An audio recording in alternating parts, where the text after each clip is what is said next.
Hey, it's Dr. O, and this is my running watch, the Garmin Forerunner 265. And when I started running decades ago, I wore just a regular Timex watch. I was obsessed with data, tracking my distance and my pace, so I would actually go out and measure distances in my car so I could figure out my pace later. So when I learned that these were a thing, I was really excited because I could finally get some more up-to-date data. So this is the latest one, and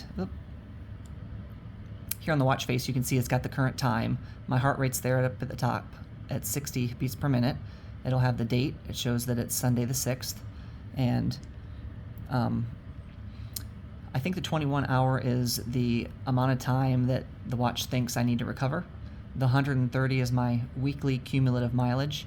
That will reset on Monday. And my estimated VO2 max, it says, is 70. I don't know how accurate that is. So it tracks all sorts of things, gives you an estimated 5K time. My training status is unproductive. That's funny because I ran 130 miles this week. You can also get instantaneous weather. You can upload music to the watch, apparently. I have not done that. I'm kind of a minimalist when it comes to some of these extra functions of the watch. What I'm most concerned with is what can it do when I'm exercising. So it will separate into like a regular run, a track run, which is important because if you try to wear this on a track, it will give you all sorts of crazy numbers. It is not good at estimating your distance, so you really need to use that track function when you're using that. And then treadmill, same type of thing. But also, there are other sports you can do while wearing this watch, and it's pretty versatile in that respect. So when it comes to running, the GPS usually connects pretty quickly. I'm in my basement, so it probably won't. But if you go ahead and start the run, even though we're not connected yet, you'll be able to get some instantaneous data here. So this is the watch face I chose.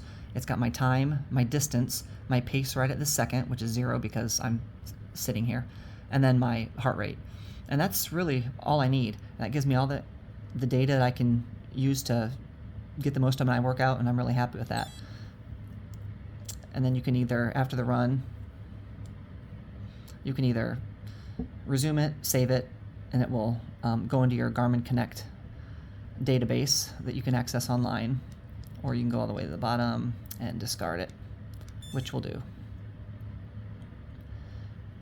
But it can do more than that. So if you go back in to this section, you can go into this training.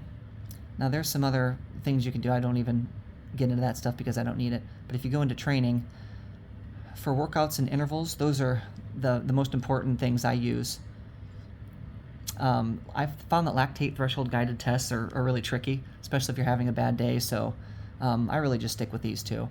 And for intervals, you can either do open repeats, say I want to do a half mile hard, 2 minutes easy, quarter mile hard, 2 minutes easy, 3/4 of a mile hard. You can pick however you want, and it's nice in that respect that you can just pick different distances and rest too. For structured repeats, I've got one programmed in here, 25 by 1 minute hard, 1 minute easy.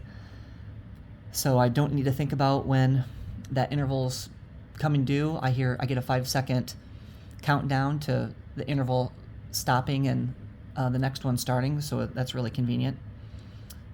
And then for workouts, you can program things in. So things that are a little bit more complex, like this one. This is my favorite workout, 9 minutes hard, 1 minute easy, 8 minutes hard, 1 minute easy, 7 minute hard, 1 minute easy, all the way down to 1 minute hard, 1 minute easy.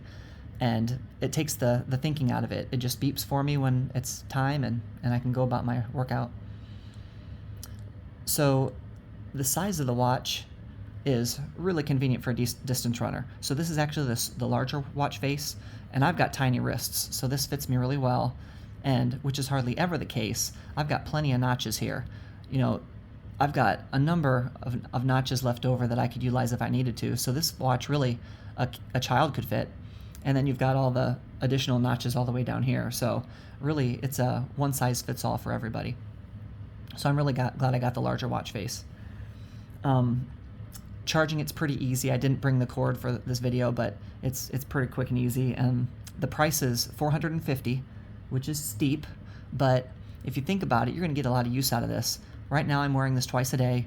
I could wear it all the time if I want to, and it would track my steps for the entire day. It would give me heart rate data. It would give me sleep data. But I would be afraid of damaging it.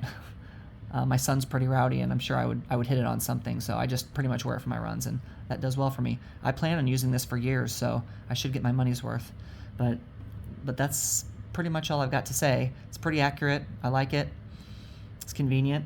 And this is the Garmin Forerunner 265. Give it a try if you want. That's all I got. We'll talk to you later.